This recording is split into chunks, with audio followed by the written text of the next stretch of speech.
Hey guys, Abby here. How are you guys doing today?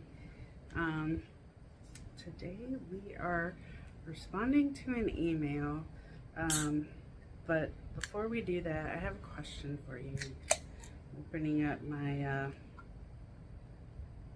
Starbucks triple shot energy, extra strength, because some days are like that.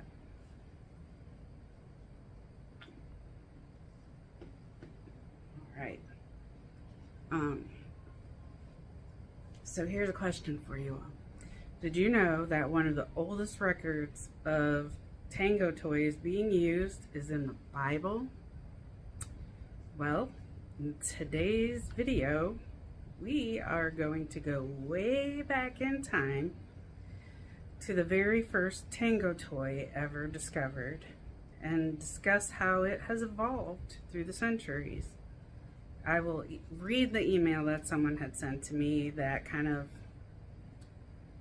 sparked this inquiry of mine. Then we'll go through the history of how it has evolved over the years. Keep in mind that this is probably going to be a two-part series because, well, not probably, it will be a two-part series because there's a lot of information in here. Although I found it quite interesting, and I will pop up some of the photos that I found of some of these prehistoric tango toys. So yeah, so you guys can get a visual of it. So the email reads, Abby, hello again. Here's a very controversial question. I would love for you to address why in the world do females and gay men get the most up-to-date, most high-tech, and most variety of tango toys, and straight men get the leftover garbage that doesn't sell. This has been a trend for at least 4 decades. It appears to men, single men are not allowed in tango clubs, and now tango toy designers are saying only women deserve great tango toys. The garbage tango toys men are being offered was created in the 1960s and have very little change in their design, no matter what the designers and sellers are trying to bullcrap up with. Your thoughts, please. So, of course, in trying to do a little research on this, I ended up going through like the evolution of tango toys. So I found that to be kind of cool, so I wanted to bring it to you guys. So,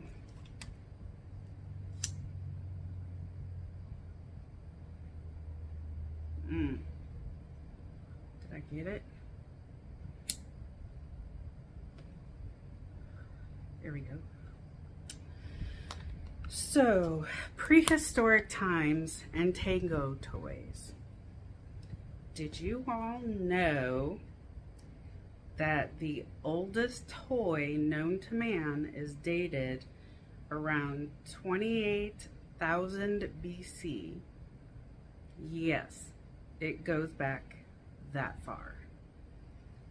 It was a Paleolithic stone phallus discovered in Germany in, I'm not sure I'm going to say this location right, Haute caves. It had measured 7.56 inches in length and 1.1 inches in width, and it had etched rings around the head and was made of siltstone lead.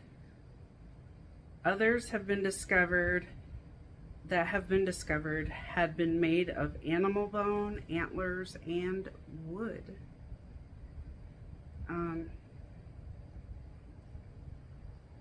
Yikes. Don't get a splinter? I don't know. Anyway. then we fast forward a little bit to ancient times, which is covering 3000 BC to ancient Egypt. It's believed that these artificial phalli were used as gifts in ancient Egypt, and this was evident in ancient Egyptian paintings dating back to 3000 BC, where they depict women wearing these phallic objects and paying tributes to gods. Surprisingly, one of the oldest records of tango toys being used is in the Bible. The prophet Ezekiel wrote his book from 592 to 570 BC while captive in Babylon. And in Ezekiel 16:17, the translation from the King James Bible says, and I'm quoting this, "Thou hast also taken thy fair jewels of my gold and of my silver, which I had given thee, and madest to thyself images of men, and didst commit whoredom with them." So, you read between the lines. How do you take that?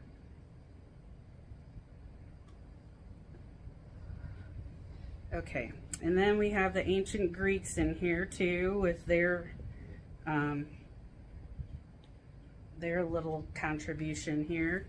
They are renowned for embracing their sexuality, and they have the first documented use of, it's called Olis boy.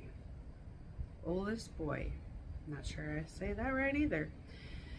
These were dildo-like objects made from softened leather, stuffed with wool, and polished to ensure a smooth finish. Scholars have acknowledged that the Greeks had at least 8 different words for dildos, oblisios being the most common. It translates to leather penis, to glide, or to slip, along with the use of the word toy. It is safe to assume the ancient Greeks coined the term sex toys. Around 350 BC is the first mention of olive oil used for lubrication as well. Interesting.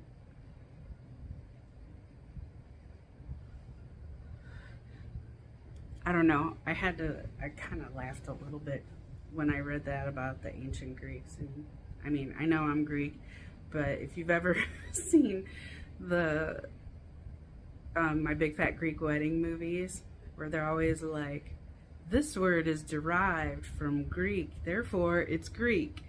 This word means this, which means this, which is derivative of this in Greek, blah, blah, blah. So anyway, I don't know, the random crap that runs through my mind. And ancient India also had a contribution at this time. It also lent its contributions through Vatsyayana's Kamasutra, which not only talks about tango and its pleasures, but also contains numerous references to tango toys. In it, it describes using a variety of tango toys crafted from wood, rubber, gold, silver, copper, ivory, and horn.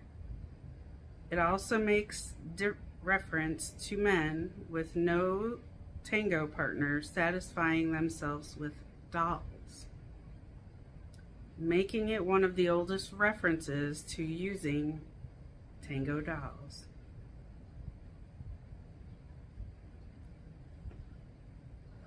It gives detailed descriptions like shapes and sizes ranging from rounded sticks, curved sticks in the shape of mortars, objects shaped like flower buds, and elephant trunks. It also mentions artificial organs made from hollowed out pumpkins, and bamboo moistened with oil and ointment. All right, use your imagination there, guys and girls. One could say that even the first treatment options for ED was detailed in Kamasutra. It described dildos, penis extensions made from wood or reeds tied to the waist. Can we say ancient strap-on? It is also the first documentation of penis implants.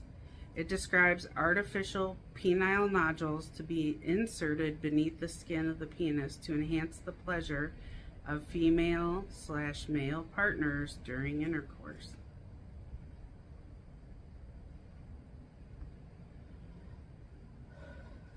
Ancient China, also a contributor here. Their tango toys have also been discovered in the Jiangsu province, which is near present-day Shanghai, where exploring aristocrats, wealthy elites, and royalties' tombs is where they had found these, along with art and other everyday objects like vessels, ceramics, urinals, and loofahs, were bronze dildos and jade butt plugs. Then we come up to the Roman Empire, who also had a hand in the creation of some of the earliest tango toys as well.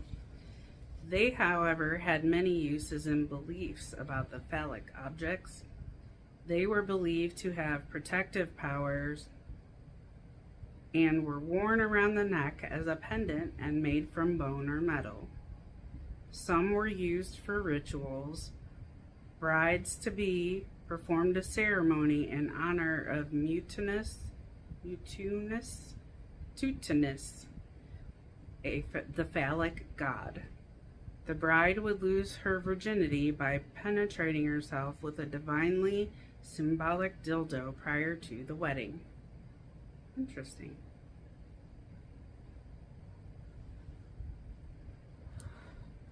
So much for that marrying a virgin concept.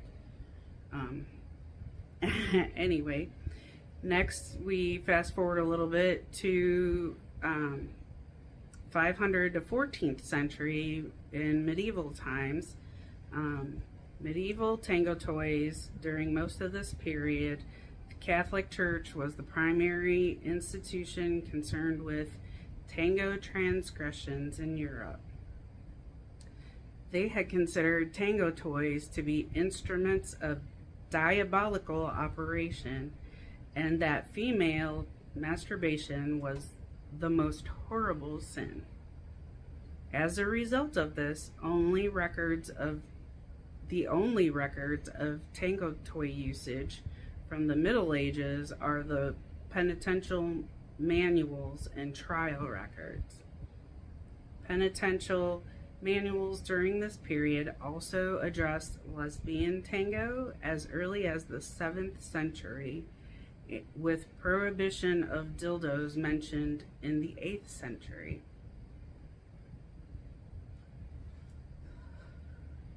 During the late 14th century, it was speculated that the poulain doubled as a tango toy.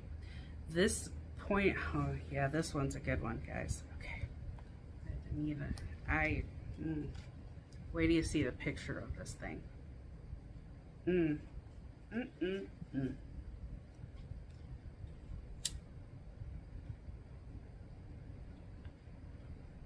All I can say is it looks painful. I don't know, I'll let you decide. Anyway. In the late 14th century, it was speculated that the poulain doubled as a tango toy. This pointy shoe could reach 45 centimeters, which is 17.71 inches in length, and it was said to be worn to dinner parties of the affluent for under-the-table titillation. The erect poulain would reach across to lift the skirt of the female guest across from him, reaching as high up as the lady would permit. It is said that it wasn't unusual for one or several orgasms to be had between the soup and dessert courses. So there you have it. So today we are going to stop here for today. I don't know about you, but I found this to be quite interesting. Some of the photos, I mean, you guys can only imagine. And for something that when I was growing up in the Catholic Church was considered to be a sin, as I was raised, to believe that, that tango toys, phallic tango toys, have been around since 28,000 BC. I mean, I guess if you've ever felt shy or ashamed of masturbating, let this reassure you there's no need. It's been around for a very long time. And let's face it, most likely won't be going away anytime soon. After all, we are humans with needs. And that is all I have for you today. Be sure to be on the lookout for the second part of this video when we cover the Renaissance period through current day. And until next time, everybody, like I always say, love, hugs.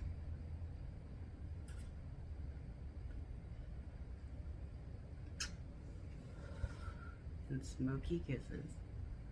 Bye, everyone.